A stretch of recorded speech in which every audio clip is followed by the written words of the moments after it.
নবী করিম সাল্লাল্লাহু আলাইহি ওয়াসাল্লাম দেখছেন এক বুড়ি দুই তিনটা বোঝা মাথায় উঠায় ঘাড়ে উঠায় পড়ে যায়। নবী করিম সাল্লাল্লাহু আলাইহি ওয়াসাল্লামের রহমতের নবীর দৃষ্টি আকৃষ্ট হলো। উঠ থেকে নেমে এগিয়ে গেলেন বুড়ির কাছে। বুড়ি যাও কই? বুড়ি বলছেন, তুমি কোত্থেকে আসছো তুমি জানো না? আব্দুল্লাহর পুত্র মুহাম্মদ এসেছে সাল্লাল্লাহু আলাইহি ওয়াসাল্লাম। আজার উপায় নাই, কাফের যেখানে পাবে সেখানে কাটবে। আমি আমার নিরাপদ জায়গায় পালাতে চাই। হুজুর বললেন, আমাকে দাও বোঝাগুলি, তোমার একটু আউগিয়ে দিয়েছে। বোঝাগুলি হাতে নিলেন, পথ চললেন। কিছুদিন গিয়ে মহিলা বলল, এটাই আমার নিরাপদ জায়গা, রাখো। রেখে দিলেন।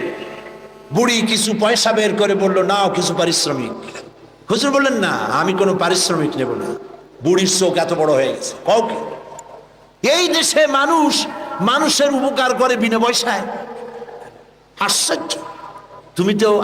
তুমি যে আমার পেছন থেকে মালপত্র নিয়ে কেটে বড়নি, এই তো আমার কপাল। তুমি পয়সা নেবে না, কে তুমি? আল্লাহর নবী বলেন, বুড়িমা, যার ভয়েতে তুমি কাবা শরীফের নিকট থেকে নিরাপদ জায়গা যেটাকে মনে করেছে এই পর্যন্ত এসেছো, আমি সেই মক্কা নগরীর আব্দুল্লাহর এতিম পুত্র নবী মুহাম্মদুর রাসূলুল্লাহ। বুড়ি বলছেন, মুহাম্মদ সাল্লাল্লাহু আলাইহি ওয়াসাল্লাম তোমার বিরুদ্ধে নেতৃবৃন্দ এত বাজে কথা বলেছে, আমরা ভুল বুঝেছি। তুমি এত উদার, এত মহৎ, আগে বুঝতে পারি নাই, জানতে পারি নাই।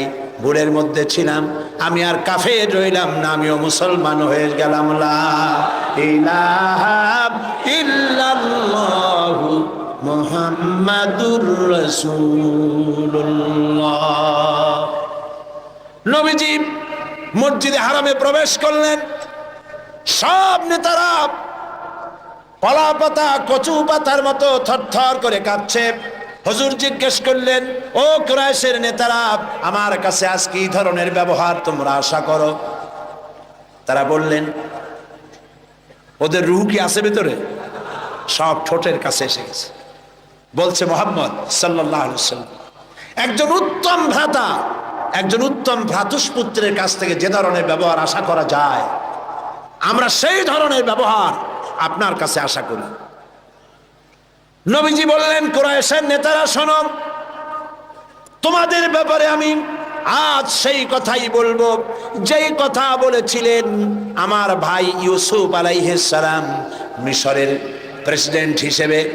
তিনি সিংহাসনে বসা, তার সামনে তার ভাইরা যখন তাকে না চিনে, তার কাছে যখন এসেছে খাদ্য খাবার নেওয়ার জন্যে, উনি তো ভাইগুলোকে চিনে ফেলেছিলেন। তিনি ওই 11 ভাই যারা তাকে কুয়ায় ফেলেছিল, ওই 11 ভাইয়ের ব্যাপারে আমার ভাই ইউসুফ আলাইহিস সালাম যে কথা বলেছিলেন, তোমাদের ব্যাপারেও আমি আজকে সেই একই কথা বলবো। লা তাসরিবা আলাইকুমুল ইয়াউম। আজ তোমাদের বিরুদ্ধে আমার কোনো অভিযোগ নাই, তোমাদের বিরুদ্ধে আমার কোনো বিদ্বেষ নাই, তোমাদের বিরুদ্ধে আমার কোনো প্রতিহিংসা নাই। সবাইকে মাফ করে দিলাম। আবু সুফিয়ানকে মাফ করে দিলাম। আবু সুফিয়ানের বাড়ি যারা আশ্রয় নেবে তাদেরকেও নিরাপত্তা দিলাম। সুবহানাল্লাহ। রাহমাতুল লিল আলামিন কাকে বলে? জনাবে মুহাম্মদ রাসূলুল্লাহ সাল্লাল্লাহু আলাইহি ওয়াসাল্লাম মক্কা দখল করলেন। তিনি যে যতগুলি যুদ্ধ করেছেন, কোন যুদ্ধই অফেন্সিভ ছিল না, সবগুলি ছিল ডিফেন্সিভ। যুদ্ধগুলো কি ছিল? আত্মরক্ষামূলক যুদ্ধ ছিল। তিনি আক্রমণ করেন নাই, আক্রান্ত হয়ে জবাব দিয়েছেন। তরবারি দিয়ে ইসলাম প্রচার হয় নাই, তরবারি দিয়ে ইসলাম প্রচার হয় না। ইসলাম প্রচার হয়েছে উদারতার ভালোবাসা দিয়ে।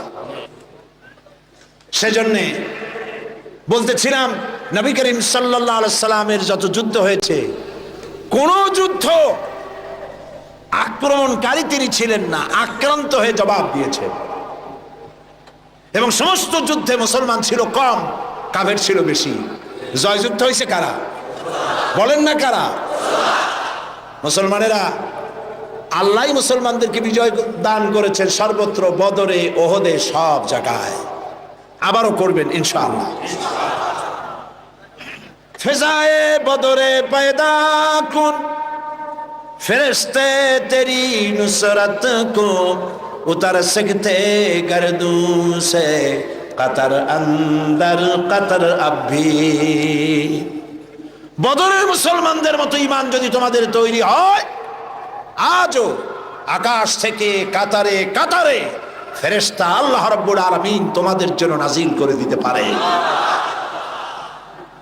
বদরের মাঠে মুসলমান ৩১৩ আর কাফের তো অগণিত। সেইখানে একজন মুসলমান দাঁড়িয়ে বলছিল, ইয়া রাসূলুল্লাহ, আমার কোনো অস্ত্র নাই, ইসলামের প্রথম জিহাদ, আমি কি নিয়ে যাব? একটা অস্ত্র দেন। হুজুর বললেন, আমার কাছে কোনো হাতিয়ার নাই। সাহাবী বললেন, হুজুর যা পারেন আপনার হাত দিয়া উঠাই আমার হাতে দেন। রাসূলুল্লাহ একটা শুকনা খেজুরের ডাল পাইলেন, শুকনা খেজুরের ডালটা তুলে নিজ হাতে সাহাবীর হাতে দিলেন। সাহাবী বলেন, রাসূলের দেওয়া শুকনা ডাল নিয়ে হাজার কাফেরদের ভিড়ের মধ্যে ঝাঁপিয়ে পড়লাম।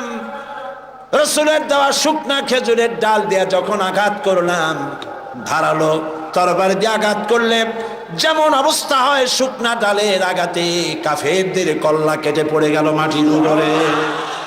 কোনো বুঝতে পারে নাই। আল্লামা ইকবাল বলেছেন, দস্ত দস্ত दरिया भी न छोड़े हमने, दस्तो दस्त दरिया भी न छोड़े हमने, बहरे जुल्मत पे दौड़ा दिए घोड़े हमने। প্রান্তত্ব প্রান্তর শ্রাবণের উত্তাল তরঙ্গমালার উপর দিয়ে টাইগ্রিসের বুক ঝাঁপায়া অশ্ববাহিনী সাথে করে নিয়ে আমরা দরিয়া পাড়ি দিয়ে দরিয়ার উপরে আফ্রিকার ভূখণ্ডে গিয়ে ইসলামের পতাকা উড্ডীন করেছি। সেই মুসলমান আমরা। সাদ বিন আবি ওয়াক্কাস রাদিয়াল্লাহু তাআলা আনহু ৬০,০০০ সৈন্য নিয়ে পারস্যের বহরস নগর অবরোধ করে দরিয়া পাড়ি দিয়ে ওপার যাবে। বললেন সাহাবীরা, সামনে দরিয়া পারাপারের জন্য কোনো ব্যবস্থা নাই, কি করতে চাও? ইসলাম দরিয়ার এপারে থাকবে না ওপারেও নিবা? সাহাবীরা বললেন, আপনি যেভাবে নির্দেশ করবেন সেনাপতি, আমরা তাই করব। তিনি বললেন, প্রস্তুত হও, অশ্ববাহিনী, উষ্ট্রারোহী, তীরন্দাজ, তরবারিওয়ালা, যে যে অবস্থা আছো আমার সাথে দরিয়া ঝাঁপায় পড়ো। অন্ধকার রাত, দরিয়ায় উত্তল ঢেউ চলছে। এই ঢেউয়ের মধ্য দিয়ে অশ্বারোহী, উষ্ট্রারোহী ৬০,০০০ সৈন্যের নেতৃত্ব দিচ্ছেন সাদ বিন আবি ওয়াক্কাস। বললেন, পড়ো আমার সাথে, নাস্তাঈনু বিল্লাহি ওয়া নাতাওয়াক্কালু ওয়া নাতাওয়াক্কালু আলাইহি, হাসবুনাল্লাহু নি'মাল ওয়াকিল, নি'মাল মাওলা ওয়া নি'মান নাসীর। ঐতিহাসিকরা লিখছেন, ৬০,০০০ সৈন্য নিয়ে এই দরিয়া পাড়ি দিয়ে নদীর ওপারে চলে যাওয়ার পর তিনি জিজ্ঞেস করলেন, সবাই তোমরা এসেছো কিনা? রাতের আধারে সবাই বললেন, সবাই খোঁজ খবর নিয়ে গুনে দেখলেন একটা ঘোড়াও হারায় নাই, একটা উটও ডুবে যায় নাই, একজন মানুষ হারায় যায় নাই, একজন মানুষের হাতের তরবারিও দরিয়ার ঢেউ ছিটকায়া নেয় নাই।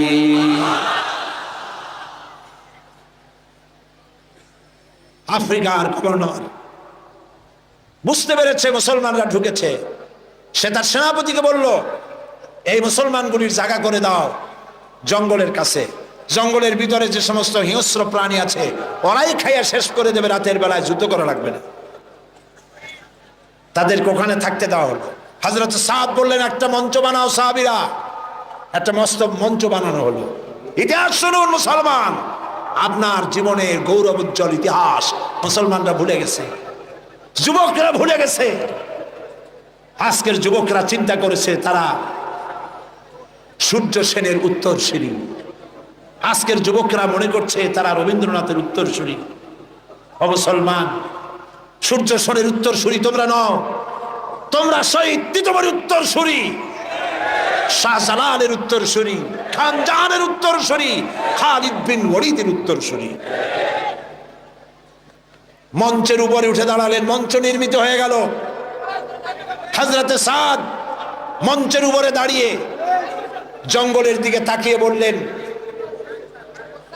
লক্ষ্য করুন, আরে ভাই এত মানুষ, কারো তো পেশাব পায়খানা লাগতেই পারে, আপনারা পথ ছেড়ে দেন, তা না হলে আপনাদেরই অসুবিধা হবে। মঞ্চের উপরে দাঁড়িয়ে হযরতে সাদ বললেন, ইয়া আইয়াতুল হাসারাত ওয়াস সিবা, নাহনু আসহাবু রাসূলুল্লাহ সাল্লাল্লাহু আলাইহি ওয়াসাল্লাম, ফারজিউ ফাইন্না নাজিলুন, ফামান ওয়াজাদনা বাদাহু কাতালনাহু। ও জঙ্গলের হিংস্র প্রাণীরা, শুনে রাখো, আমরা আল্লাহর নবী রাসূলুল্লাহর সাহাবী, এই এলাকায় ইসলাম প্রচারের জন্য এই এলাকায় এসেছি, আমরা এখানে রাত কাটাতে চাই। সুতরাং তোমরা যারা এই জঙ্গলের ভিতরে হিংস্র প্রাণী আছো, আমাদের নিরাপত্তার কারণে এই এলাকা ছেড়ে অন্যত্র চলে যাও। আমার এই ঘোষণার পরে যদি কোনো হিংস্র প্রাণী আমাদের সামনে পড়ে যায়, তরবারি দিয়ে ফয়সালা করা হবে। কাফেরেরা চিন্তা করলো, পাগলেরা কয় কি, মঞ্চ বানাইয়া বাঘ সিংহরে ওয়াজ করতেছে, একটা কথা হইল। কাফেরেরা দেখলো হযরতে সাদের বক্তৃতার পরে মানুষের চক্ষু বিস্ফারিত করে জঙ্গলের ভিতর থেকে সিংহের লাইনে সিংহ, বাঘের লাইনে বাঘ, সাপের লাইনে সাপ, যার যার আন্ডা বাচ্চা মুখে নিয়ে লাইন করে জায়গা ত্যাগ করে চলে গেল। সেই মুসলমান আমরা, আবার সেই দিন ফিরে আসতে পারে, ফিরে আসবে ইনশাআল্লাহ, বলি ইনশাআল্লাহ। মুসলমান জীবন দিতে জানে, জীবন দিতে জানে। মুসলমান তাদের ঈমান নষ্ট করতে পারবে না। আমরা আর কিছু পারবো না, এদেশে বসে দোয়া তো করতে পারবো না, তাও পারবো না কেন? দুদায়েব, চেচনিয়ার প্রেসিডেন্ট দুদায়েব, তিনি রাশিয়ার আক্রমণে যখন চেচনিয়া তছনছ হয়ে যাচ্ছিল, তখন তিনি একটা নিউজ ইন্টারনেটে পাঠিয়েছিলেন, দৈনিক ইনকিলাব পত্রিকায় সেই খবরটা ছাপা হয়েছিল। তিনি বলেছিলেন, ও পৃথিবীর মুসলমানেরা, রাশিয়া আমাদের মারতেছে, আমাদের খাবার নাই, পরার নাই, প্রতিদিন আমরা মরছি, তোমরা আমাদেরকে খাবার দিলে না, আমাদেরকে অস্ত্র দিলে না, আমাদেরকে টাকা দিলে না, আমাদেরকে কিচ্ছু দিলে না, আমাদের পক্ষে কথাও বললে না। ও পৃথিবীর মুসলমানেরা, আচ্ছা এইটুকুনও কি করতে পারো না যে গভীর রাত্রে 2 রাকাত তাহাজ্জুদের নামাজ পড়ে আল্লাহর কাছে 2টি হাত উঁচু করে এ কথাও কি বলতে পারো না যে আল্লাহ, ও আল্লাহ, তুমি তো সেই আল্লাহ যে বদরের মাঠে ফেরেশতা দিয়া সাহায্য করেছিলে, তুমি তো সেই আল্লাহ যে ফেরেশতা দিয়া ওহদে সাহায্য করেছিলে, ও আল্লাহ, তুমি দয়া করে সেই ফেরেশতাগুলি দিয়ে চেচনিয়ার মুসলমানদেরকে সাহায্য করো। ও পৃথিবীর মুসলমান, এটুকুনও কি করতে পারো না আমাদের জন্যে? আজ আফগানের মুসলমানেরাও তাদের কথা, তাদের খবর ছড়ায় না।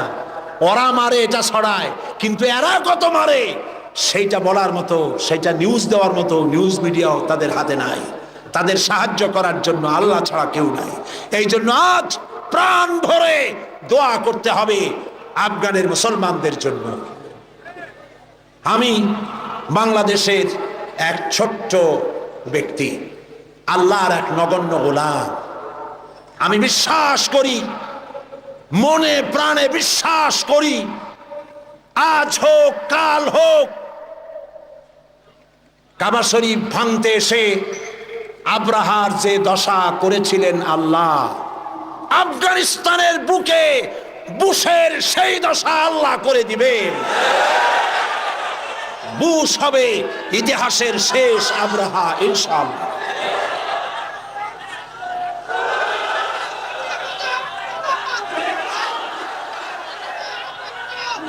সেজন্য আজ আমরা আমেরিকার ইঙ্গো মার্কিন যে হামলা মুসলমানদের উপরে হচ্ছে, আল্লাহর সাহায্য কামনা করব দোয়ার মাধ্যমে।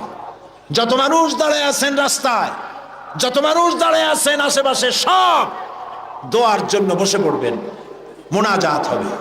এত বড় মোনাজাত জীবনে আরেকটা পাবো কোন নিশ্চয়তা আছে? যে যেখানে দাঁড়াইছে বসা মানুষেরা বসায় দেন।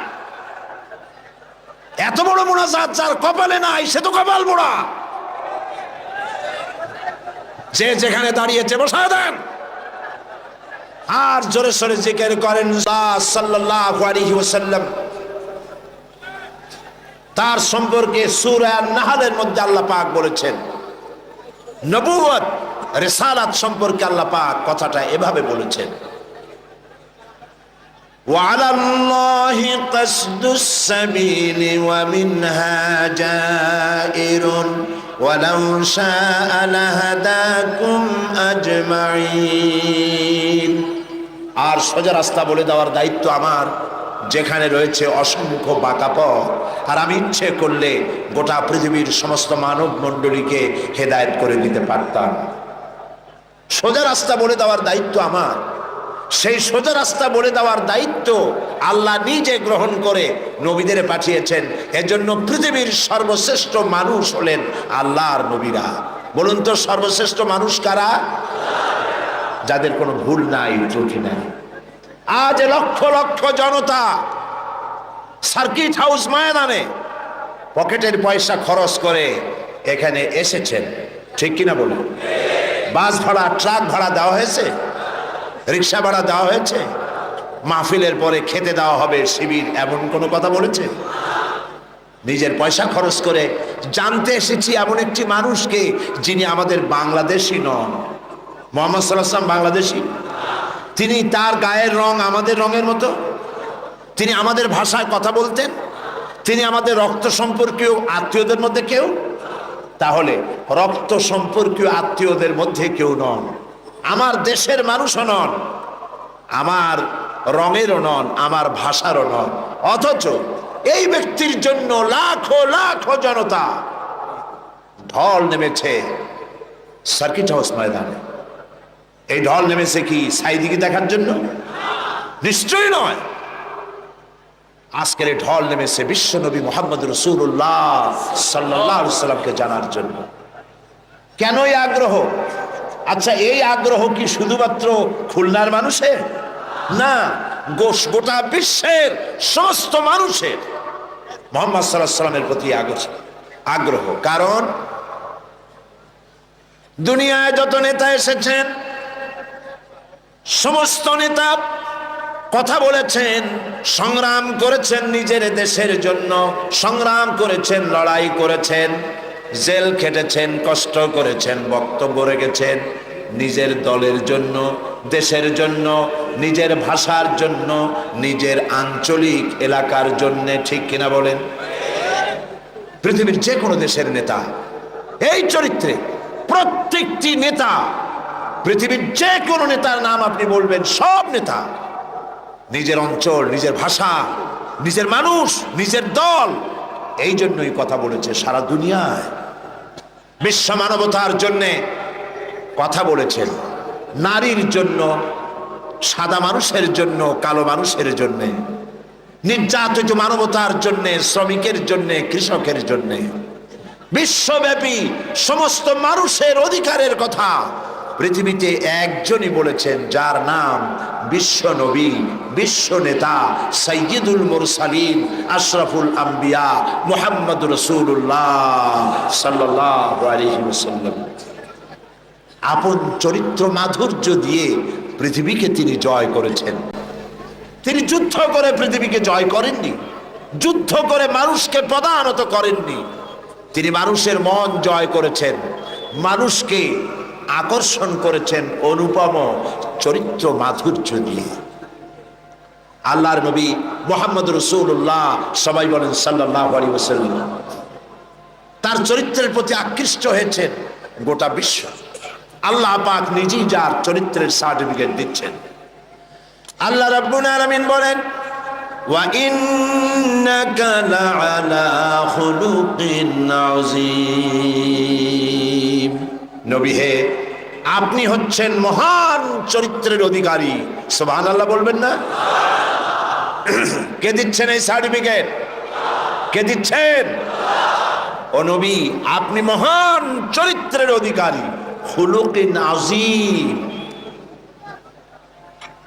আযীম কাকে বলে? আরবিতে চওড়া জিনিসকে বোঝাবার জন্য বলা হয় আরিদ, গভীরতাকে বোঝাবার জন্য আরবিতে বলা হয় আমিক। কিন্তু যে চওড়া মাপা যায় না, কত চওড়া মাপার মতো কোনো ফিতা নাই, কত গভীর তা মাপার মতো কোনো যন্ত্র নাই। এত সীমাহীন চওড়া, সীমাহীন গভীর যে জিনিস, তাকেই বলা হয় আযীম। নবী হে, আপনি এমন মহান চরিত্রের অধিকারী যা পৃথিবী কেউ মেপে কুলাতে পারবে না। সুবহানাল্লাহ। এই সার্টিফিকেট দিচ্ছেন আল্লাহ রব্বুল আলামিন নিজেই। পৃথিবীর মধ্যখানে আল্লাহ তাকে পাঠালেন। শৈশব, কৈশোর, যৌবন কাটালেন যে মানুষদের মধ্যে, তারা তাকে আল আমিন বলল, সত্যবাদী বলল, বিশ্বাসী বলল। জীবনে একটি মিথ্যে কথা বলেননি। আপনারা বলেন এইটা কত বড় কথা, এইটা কত বড় কথা। সারা জীবনে একটি মিথ্যে কথা উচ্চারণ করেননি মুখ দিয়ে। সুবহানাল্লাহ বলবেন না? কাউকে ঠকাননি, কাউকে প্রতারণা করেননি, কাউকে নিন্দা করেননি, কাউকে গালমন্দ করেননি, পরচর্চা, পরনিন্দা করেননি, কাউকে ব্যথা দেননি। সারা জীবন অন্যের ব্যথা শুনে ব্যথা মুছেছেন দুই হাতে, নিজে ব্যথা পেয়েছেন, কাউকে ব্যথা দেন নাই। বিশ্বনবী মুহাম্মদ সাল্লাল্লাহু আলাইহি ওয়াসাল্লাম। আল্লাহ পাক এই সুন্দর মানুষটিকে, এই মহান মানুষটিকে পৃথিবীতে পাঠালেন কি জন্য? আল্লাহ রাব্বুল আলামিন কোরআনে কারীমের ভিতরে পরিষ্কার করে বলেছেন, হুয়াল্লাযী আরসালা রাসূলাহু বিল হুদা ওয়া দীনিল হক লিইয়ুযহিরাহু আলাদ-দীনি কুল্লিহি ওয়ালাউ কারিহাল মুশরিকুন। আল্লাহ হচ্ছেন তিনি যিনি তার রাসূলকে দ্বীন হক, সত্যের বিধান সহকারে পৃথিবীতে পাঠিয়েছেন, এই জন্যে যাতে করে তিনি সমগ্র বিশ্বের মানুষের উপরে আল্লাহর আদর্শ, আল্লাহর ইসলামকে বিজয়ী করে দেন। তাতে যদিও তাতে এ বিষয় কাফেরদের কাছে অসহনীয়, কাফেরদের কাছে তা যতই অসহনীয় হোক, আল্লাহ পাক নবীকে এজন্য পাঠিয়েছেন পৃথিবীর মানব রচিত সকল মতবাদের উপরে আল্লাহ পাকের নবী বিজয়ী করে দেবেন। কোনটাকে? আপনারা শুনতেছেন না বোধহয় ঠিক মতো। কোনটাকে? ইসলাম। ইসলামকে বিজয়ী আদর্শে পরিণত করার জন্য আল্লাহ পাক তার রাসূলকে পৃথিবীর বুকে পাঠালেন। নবী করিম সাল্লাল্লাহু আলাইহি ওয়াসাল্লাম দ্বীনের দাওয়াত শুরু করেছেন। 40 বছর বয়সের সময় নবুয়ত পেলেন। উতর কর গারে হেরা সে সুয়ে কওম আয়া, উতর কর গারে হেরা সে সুয়ে কওম আয়া, और एक नुस्खे की बियासत लाया। হেরা পাহাড় থেকে নবী করিম সাল্লাল্লাহু আলাইহি ওয়াসাল্লাম নেমে আসলেন, হাতে আনলেন পরশ পাথর। সেই পরশ পাথরের নাম হচ্ছে কোরআন শরীফ। সুবহানাল্লাহ বলুন। এই পরশ পাথরের সংস্পর্শে যারা এলো, আল্লাহ রাব্বুল আলামিন তাদেরকে সোনা, লোহাগুলিকে সোনা বানায় দিলেন, কয়লার খণ্ডগুলিকে হীরক খণ্ডে পরিণত করে দিলেন। নবী করিম সাল্লাল্লাহু আলাইহি ওয়াসাল্লাম কাবা শরীফের পাশে বসে তেলাওয়াত করছেন। আবু জাহেল, আবু লাহাবরা, যারা মুহাম্মদ সাল্লাল্লাহু আলাইহি ওয়াসাল্লামকে বলতো আল আমিন, বলতো সাদেক, বলতো, তারা এখন আর এই সম্বোধন করতে রাজি নয়। তারা বুঝতে পেরেছে তাদের আদর্শের দিন শেষ, তাদের নেতৃত্বের দিন শেষ। মুহাম্মদ সাল্লাল্লাহু আলাইহি সাল্লাম নতুন এক আদর্শ নিয়ে এসেছেন। এই আদর্শের কাছে যেন কেউ না যেতে পারে, সেই জন্য তারা বলল মুহাম্মদ সাল্লাল্লাহু আলাইহি সাল্লাম পাগল হয়ে গেছে। বলেন নাউজুবিল্লাহ। নবী করিম সাল্লাল্লাহু আলাইহি সাল্লামকে পাগল বলা হলো। রসুলকে যদি পাগল বলা হয়, আঘাত লাগে কোথায়? আল্লাহর অস্তিত্বে আঘাত লাগে। ওরা মুহাম্মদ সাল্লাল্লাহু আলাইহি সাল্লামকে পাগল বলল, আল্লাহ পাক জবাব দিবে। আল্লাহ রাব্বুল আলামিন কাফিরদের এই গালির জবাবে আল্লাহ পাক শোনায় দিলেন, ওয়া মা সাহিবুকুম বিমাজনুন, তোমাদের সাথী পাগল নন। তোমাদের সাথী সারা জীবন তোমরা যার সাথে ছিলে, পাগলামির কি দেখলে? আসল পাগল কারা তা খুব শীঘ্রই প্রতীয়মান হবে, সকলের সামনে স্পষ্ট হবে। প্রিয় ভাই সব, হজের মৌসুম এলো। মুহাম্মদ সাল্লাল্লাহু আলাইহি সাল্লাম কাবা শরীফের পাশে বসে তেলাওয়াত করছেন, তখনও তার নাম চতুর্দিকে ছড়ায় নাই।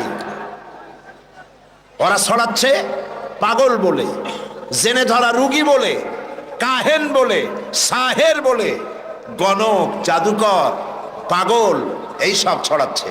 আর আল্লাহ পাক বলছেন, ওয়ারাফানা লাকা যিকরাক, ওয়ারাফানা লাকা যিকরাক, ও নবী, আপনার প্রশংসার দিগন্তকে বিশ্বব্যাপী উন্মোচিত করে দেব আমি আল্লাহ রাব্বুল আলামিন। দেখেন আল্লাহর হিকমত। নবীর নাম, তখন তো রেডিও নাই, ওই যুগটা চিন্তা করেন।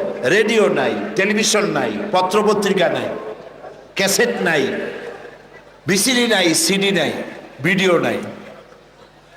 এক জায়গার খবর আর এক জায়গায় পৌঁছতে বহুদিন লেগে যায়। আল্লাহর কুদরত দেখুন প্রচারের। হজের মৌসুমে সিরিয়া থেকে, ওমান থেকে, ইয়েমেন থেকে, বাহরাইন থেকে, কুয়েত থেকে, চতুর্দিক থেকে লোকেরা এসেছে হজের মৌসুমে। মুহাম্মদ সাল্লাল্লাহু আলাইহি ওয়াসাল্লাম তেলাওয়াত করছেন কাবার পাশে বসে। আবু জাহেল তাবুতে তাবুতে গিয়ে বলছে, এই লোকেরা শোনো, আমাদের দেশে একটা জেনে ধরা রুগী, আত পাগলা টাইপের লোক, নাম তার মোহাম্মদ। বলেন নাউজুবিল্লাহ। ও গালি দিয়ে শোনাচ্ছে, লোকটি পাগল হয়েছে। ওই যে দেখা যায় কি যেন পড়তেছে, তার কাছেও যাবে না, শুনবাও না কি বলে। এরা তো নাম জানতো না। আবু জাহেল নামটা শোনাই দিয়েছে। লোকেরা মনে করলো এরা হলো কুরাইশদের নেতা। পাগলের কাছে যেতে নিষেধ করেছে, কি বলে তা শুনতে নিষেধ করেছে। ঠিক আছে, শুনবো না। কানের মধ্যে 2 আঙ্গুল ঢুকাই দিছে, কিন্তু পাগলটা কেমন তা তো একটু দেখে আসে। এরা পাগল দেখতে গিয়েছে। কাবার পাশে এসে নবীজির চেহারা মোবারকের উপরে যখন নজর পড়েছে, নিজেদের মুখ থেকে বেসাখতা স্বগতোক্তি নিজেদের মুখ থেকে বেরিয়ে গেল, পাগল কি এত সুন্দর হয়? আমরা তো পাগল দেখেছি আমাদের দেশে, মাথার চুল থাকে উস্কো খুস্কো, দাঁতে থাকে ময়লা, জামার বোতাম নিচেরটা থাকে উপরে, কাপড় চোপড় অবিন্যস্ত। পাগল তো আমরাও দেখেছি। এত সুন্দর মানুষ, তা কি কোনোদিন পাগল হতে পারে? কত সুন্দর! যার কথা আপনারা শুনতে এসেছেন, গৌতম বুদ্ধ বলেন, শ্রীকৃষ্ণ বলেন, কনফুসিয়াস বলেন, জরথুস্ট্র বলেন, গুরু নানক বলেন, পৃথিবীর কোন নেতার জীবন ইতিহাস ঐতিহাসিক ভিত্তি নাই। জীবনের 2-4টা ঘটনা আছে মাত্র, আর কিছু নাই। টেস্ট করুন, পড়েন, পড়াশোনা করেন। পৃথিবীর যত নেতা আছে, সমগ্র জীবনের কাহিনী খুঁজে পাওয়া যাবে না। একমাত্র নবী মুহাম্মদ রাসূলুল্লাহ প্রাণ ভরে পড়েন সাল্লাল্লাহু আলাইহি ওয়াসাল্লাম, যার জন্ম ধাত্রী মাতা। জন্ম কেমনে হলো?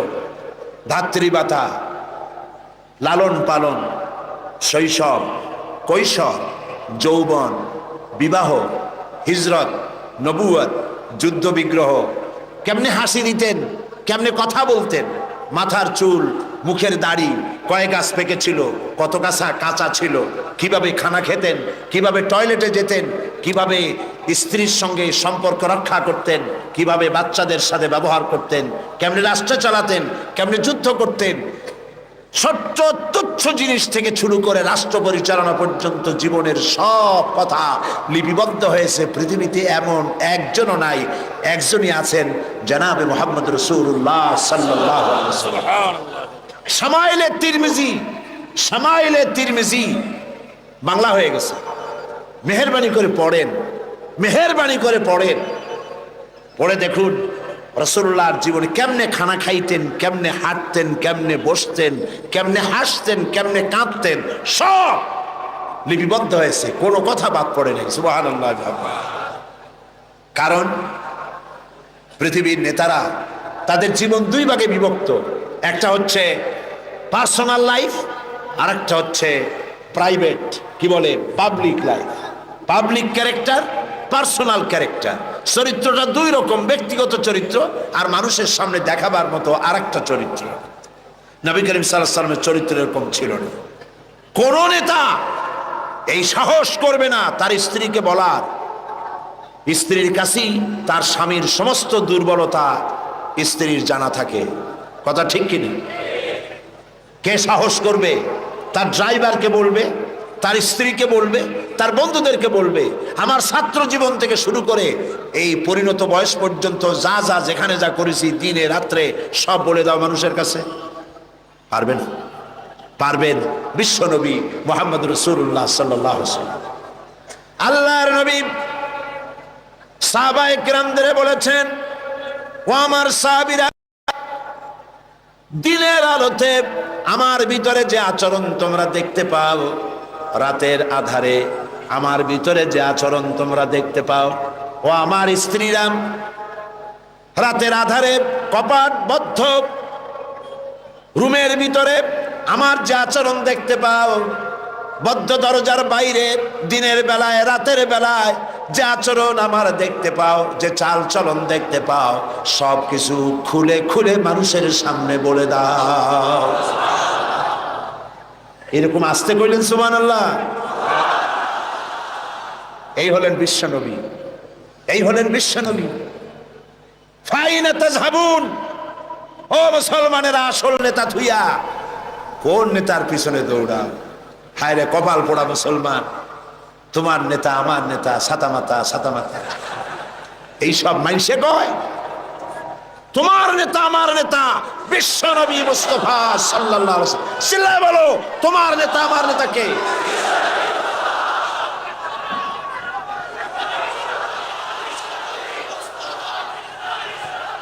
জনাবে মুহাম্মদ রাসূলুল্লাহ, জনাবে মুহাম্মদ রাসূলুল্লাহ।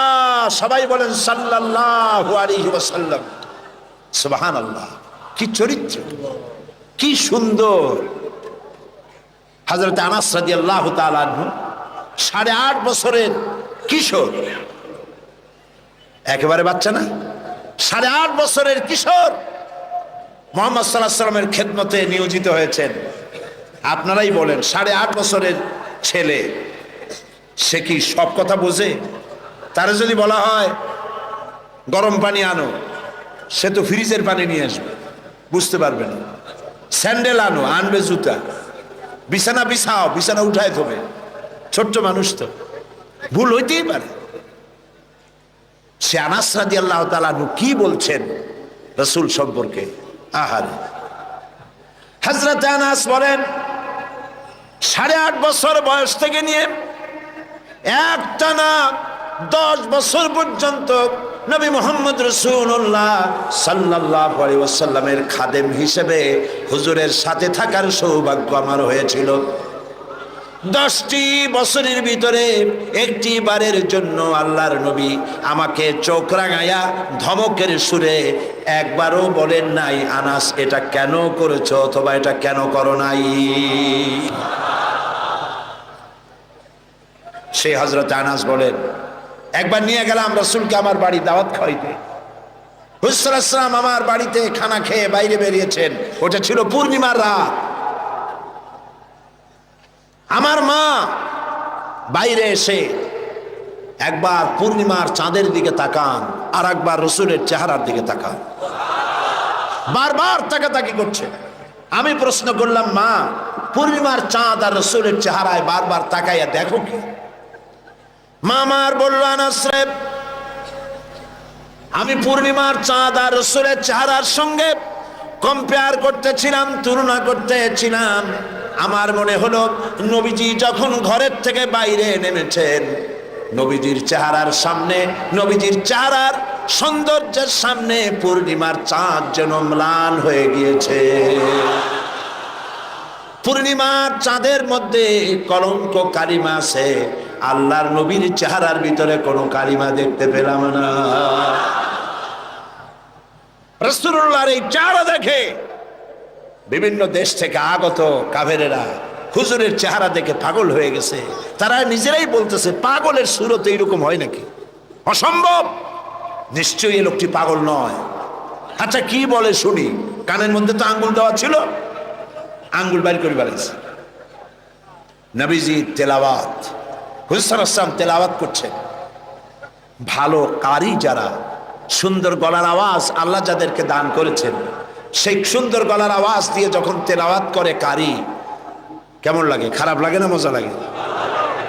এই যে আব্দুর রহমান আস-সুদাইস, শেখ আব্দুর রহমান আস-সুদাইস, ইমাম খতিব মসজিদুল হারাম মক্কা আল মুকাররমা, আব্দুর রহমান আল হুজাইফি, ইমাম খতিব মসজিদ নববী শরীফ মদিনা আল মুনাওয়ারা, সুবহানাল্লাহ। এইসব কারীদের তেলাওয়াত কেমন লাগে?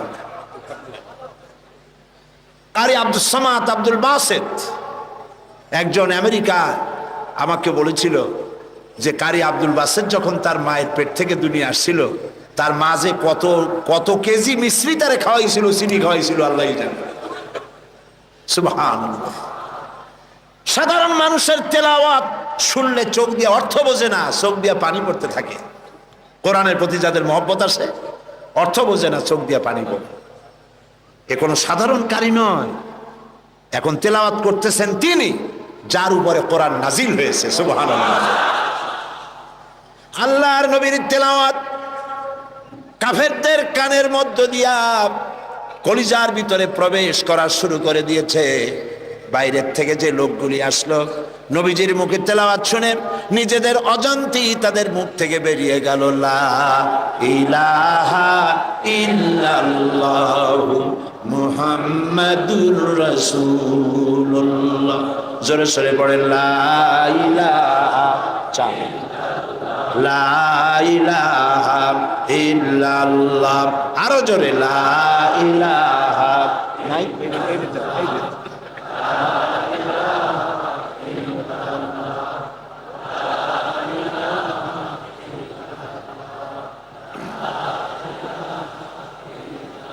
লা ইলাহা ইল্লাল্লাহু মুহাম্মাদুর রাসূলুল্লাহ। নবী করিম সাল্লাল্লাহু আলাইহি ওয়াসাল্লামের অনুপম চরিত্র মাধুর্যের মধ্য দিয়ে ইসলামের দাওয়াত ছড়িয়ে পড়ল সবখানে। সিরিয়া, কুয়েত, কাতার, বাহরাইন, মিশর সব দিকে ছড়িয়ে পড়তে লাগলো। কাফেরেরা বাধার বিন্ধ্যাচল সৃষ্টি করলো। তারা নেতৃত্ব দিতে চাইলো, রাসূলুল্লাহ নেতৃত্ব নেন নাই। আবু তালেব বলেছিল, আবু তালেবের তারা কি বলেছিল, মুহাম্মদ সাল্লাল্লাহু আলাইহি ওয়াসাল্লামকে শুধু একটা প্রস্তাব দেন, সোনা দানা সুন্দরী নারী যা চায় সব দেব, তবু যেন লা ইলাহা ইল্লাল্লাহ এই দাওয়াতটা যেন না দেয়। তাহলে বোঝেন লা ইলাহা ইল্লাল্লাহ কত কি বিপ্লবাত্মক কথা। আমরা বুঝি না বলে আমাদেরকেও অ্যাকশন করে না, যারা শোনে না, যারা শোনে তাদের মধ্যেও অ্যাকশন করে না। মুহাম্মদ সাল্লাল্লাহু আলাইহি ওয়াসাল্লামের কাছে যখন এই প্রস্তাব গেল, এই প্রস্তাব তিনি মেনেছিলেন? মেনেছিলেন?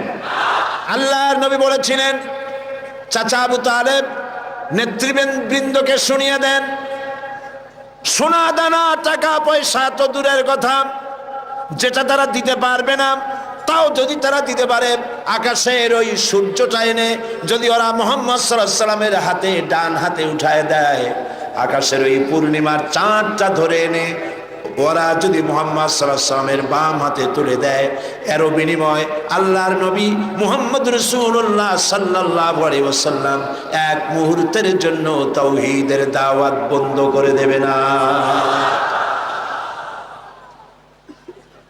আমি এসেছি পৃথিবীর বুকে ইসলামকে বিজয়ী করার জন্য। আল্লাহ পাক তার রাসূলকে সাহায্য করলেন, 13 বছর মক্কায় থেকে লোক তৈরি করলেন। বন্ধুরা, ইসলাম শুধু নামাজ, রোজা, হজ, যাকাত সর্বস্ব নয়। ইসলাম কমপ্লিট কোড, এটা হলো পূর্ণাঙ্গ জীবন বিধান যা মানুষের জীবনের সবটাকে কন্ট্রোল করে। এটা বুঝতে চায় না ধর্মনিরপেক্ষবাদীরা।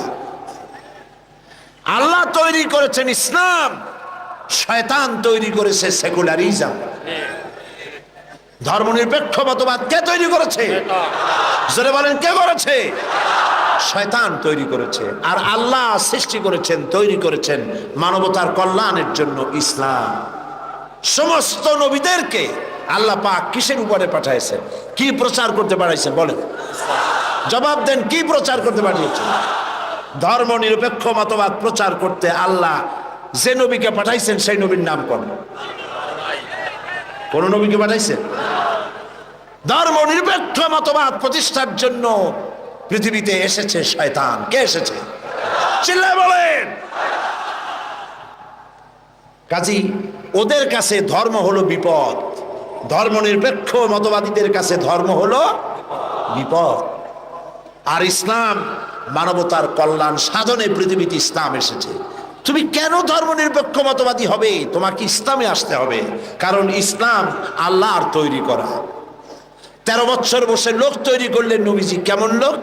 আবু বকর, ওমর, ওসমান, আলী, আব্দুর রহমান বিন আউফ, আবু উবাইদা ইবনুল জাররাহ,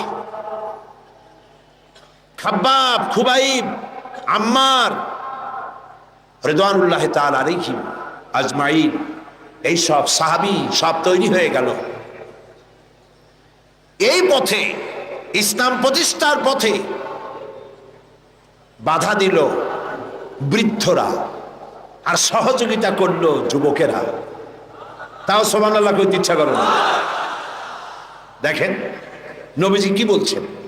আল্লাহ নবী বলছেন, উসিকুম বিশ-শাবাবি খায়রা ফাইন্নাহুম আরাক্কু আফইদা লাকাদ বাসানি আল্লাহু বিল হানিফিয়্যাতি সামহা ফাহালাফানি আশ-শাবাব ওয়া খালাফানি আশ-শায়ুখ। ক্বালা an-নবী সাল্লাল্লাহু আলাইহি ওয়াসাল্লাম। আল্লাহর নবী বলেন, আমি তোমাদেরকে নসিহত করছি, যুবকদের ব্যাপারে তোমরা কল্যাণকামী হবে। কারণ আল্লাহ রাব্বুল আলামিন উদারতা সহকারে এই পৃথিবীতে দ্বীন প্রতিষ্ঠার জন্য আমাকে পাঠিয়েছেন। এ ব্যাপারে আমাকে সাহায্য করেছে যুবকেরা, আর বিরোধিতা করেছে বুড়োরা। যুবক এরাই আমাকে সাহায্য করেছে। দেখেন বিরোধিতা যারা করলো তাদের বয়স কত? আবু জাহাল, আবু লাহাব, উতবা, সাইবা, মুগিরা, গোষ্ঠী সুদ্ধা সব 40-এর উপরে। এদের বয়স 40-এর উপরে। আর যারা নবীকে সহযোগিতা করলেন, আবু বকর, ওমর, ওসমান, আলী, আব্দুর রহমান বিন আউফ, জুবাইর ইবনুল আওয়াম রিদওয়ানুল্লাহি তাআলা আলাইহিম আজমাইন, সব 37, 26, 17, 8.5 এইরকম বয়স। হযরত আলী যখন ইসলাম কবুল করেন বয়স ছিল 8.5 বছর মাত্র। সুবহানাল্লাহ কইতে ইচ্ছা করে না। জুবাইর ইবনুল আওয়াম, আব্দুর রহমান বিন আউফ মাত্র 17 বছরের যুবক। ওমর রাদিয়াল্লাহু তাআলা আনহু মাত্র 26 বছরের টগবগে ভরা যুবক। যুবকরা সাহায্য করেছে, বুড়োরা বিরোধিতা করেছে। তাই বলে আজকে যে সমস্ত বৃদ্ধরা এখানে আছেন তারা মন খারাপ করবেন না। আমরাও কিন্তু ওই কালটা কাটায় আসছি, যৌবন কালটা, ঠিক না? আমি তো আপনাদের দলে, আমরা ওই কালটা কাটিয়ে এসেছি। তবে সেই কালটা যদি আল্লাহর দ্বীনের কাজে লেগে থাকে সেটাই হলো কিসমতের কথা। সুবহানাল্লাহ। এই সৌভাগ্য ইসলামী ছাত্র শিবিরের। আলহামদুলিল্লাহ বলি, আলহামদুলিল্লাহ বলি। বন্ধুগণ, নবী করিম সাল্লাল্লাহু আলাইহি ওয়াসাল্লাম দ্বীন প্রতিষ্ঠার লক্ষ্যে 13 বছর পূর্ণ হয়ে গেল, মদিনায় লোক তৈরি হয়ে গেল, মক্কায় লোক তৈরি হয়ে গেল, এবার রাষ্ট্র ক্ষমতা হাতে নেওয়ার পালা। আজকের এই বিশাল জনসমুদ্রে ধর্মনিরপেক্ষ মতবাদী আদর্শে যদি কোনো বিশ্বাসী ব্যক্তি থাকেন, আমি আমার ওই ভাইকে বলবো, লক্ষ্য করে শোনেন, হিজরতের বেলায় রাসূলুল্লাহকে আল্লাহ কি শিখাচ্ছেন। যারা ধর্ম আর রাজনীতি আলাদা মনে করেন, ধর্মনিরপেক্ষতার আদর্শে বিশ্বাসী হওয়ার কারণে তারা কান খুলে শুনুন রাসূলুল্লাহকে হিজরতের সময় আল্লাহ কি দোয়া শিখালেন। আল্লাহ রাব্বুল আলামিন নবীজিকে শিখালেন হিজরতে। নবীজিকে শিখানো হলো রব্বি আদখিলনি মুদখালা সিদকিন ওয়া আখরিজনি মুখরাজা সিদকিন ওয়াজআলনি মিন লাদুনকা সুলতানান নাসীরা। আয় আমার রব, আমাকে সত্যের সাথে প্রবেশ করাও, সত্যের সাথে আমাকে বের করো, আর সুলতানে নাসির আমার হাতে দাও। সুলতানে নাসির দুনিয়ার সব মুহাদ্দিসিন মুফাসসিরিনে কেরাম একমত, সুলতানে নাসির মানে রাষ্ট্রীয় পাওয়ার। আয় আল্লাহ, তুমি আমাকে রাষ্ট্রীয় পাওয়ার হাতে দাও, রাষ্ট্র ক্ষমতা দাও। রাষ্ট্রীয় ক্ষমতা হাতে পেলেই জনগণকে ভালো বানানো যায়, শুধু নসিহত করে মানুষকে ভালো বানানো যায় না। ঠিক কিনা বলেন? ঠিক কিনা বলেন? রাষ্ট্রীয় ক্ষমতা হাতে থাকতে হয়। রাষ্ট্রীয় ক্ষমতা যদি ভালো মানুষের হাতে থাকে মানুষ ভালো হয়, খারাপ মানুষের হাতে থাকলে মানুষ খারাপ হয়ে যায়। কারণ উপরের পানি নিচে নামে, নিচের পানি কখন উপরে যায় না। রাষ্ট্রের হুকুম মতোই তো দেশ চলে। এই রাষ্ট্রীয় ক্ষমতায় যারা থাকে তারা যদি সন্ত্রাসী না হয়, জনগণ সন্ত্রাসী হইতে পারে না।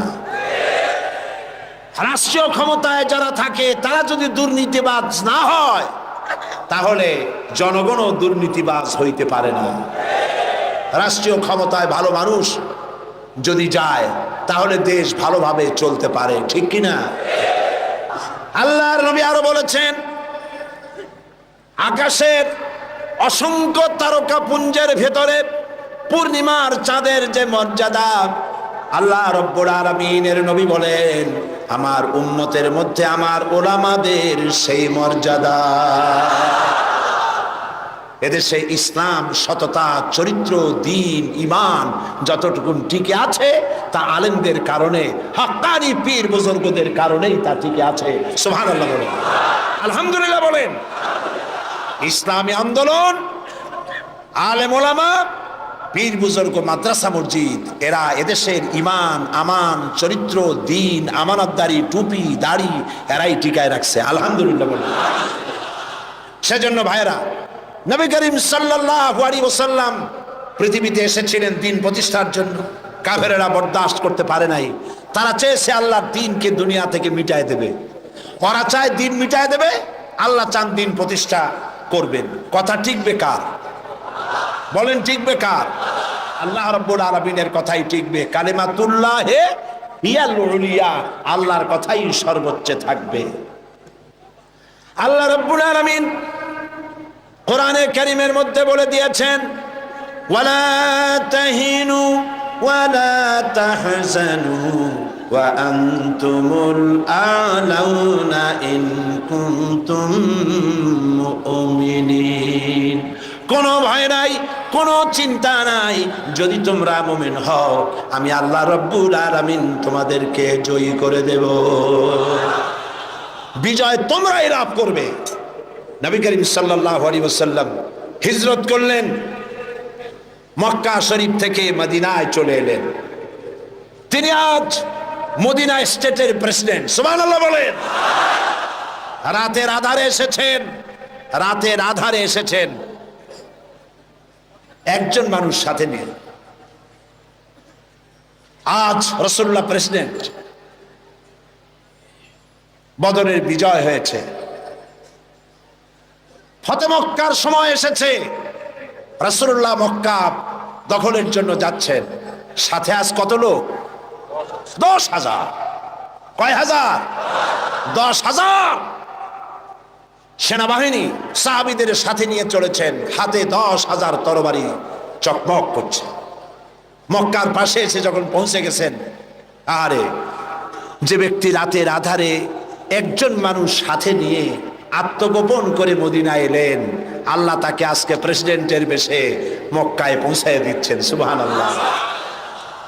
আল্লাহকে বিশ্বাস করো। ইউসুফ আলাইহিস সালামকে যারা কুয়ার মধ্যে ভালাইছিল, কারা ভালাইছিল? ভাইরা। কুয়ার মধ্যে যারা ভালাইছিল তারা তো মনে করেছিল কুয়ায় ভালাই দিছি, এটা মরণ কুয়া, কিন্তু ওরা তো জানে না এটা